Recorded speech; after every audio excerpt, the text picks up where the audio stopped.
Guys, ഇന്ന് ഞായറാഴ്ച ആയതുകൊണ്ട് ഇന്നൊരു മീൻ കറി ഉണ്ടാക്കാമെന്ന് വിചാരിച്ചു. അങ്ങനെ ഇന്ന് രാവിലെ മീൻ പിടിക്കാൻ ഇറങ്ങിയാണ്.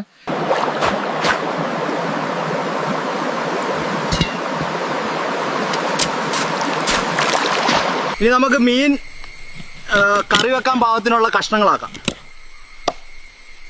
സ്വല്പം മുളക് പൊടി, മഞ്ഞൾപ്പൊടി, സ്വല്പം ഉപ്പ് എല്ലാം ഈ ചട്ടിയിലോട്ടിട്ട് കൊടുത്ത് കുറച്ച് വെള്ളം കൂടി ഒഴിച്ച് തിളപ്പിച്ചെടുക്കാം നമുക്ക്. ഗൈസ്, കറി തിളയ്ക്കുന്നുണ്ട്. അപ്പോൾ നമുക്ക് മീൻ കഷ്ണങ്ങൾ അതിലിടാം.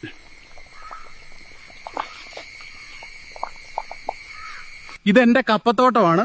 നമുക്കിതിൽ നിന്ന് ഒരു മൂട് കപ്പ പറിക്കാം.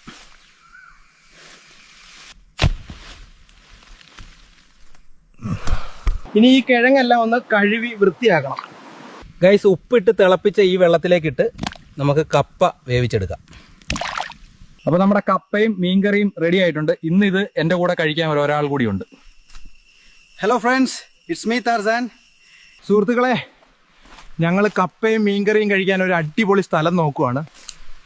ഞങ്ങൾ ആ വ്യൂ പോയിന്റിലേക്ക് പോവുകയാണ്. ടാർസാ, എങ്ങനെയുണ്ട് എൻ്റെ കിഴങ്ങും മീൻകറിയും? നല്ല ടെസ്റ്റ് ഉണ്ട്. ഗൈസ്, ഞാൻ ശരിക്കും ക്ഷീണിതനാണ്, കാപ്പി കാരണമാണെന്ന് തോന്നുന്നു. അപ്പോൾ ഇന്നത്തെ വീഡിയോ ഇത്രയേ ഉള്ളൂ. വീണ്ടും കാണാം. ബൈ.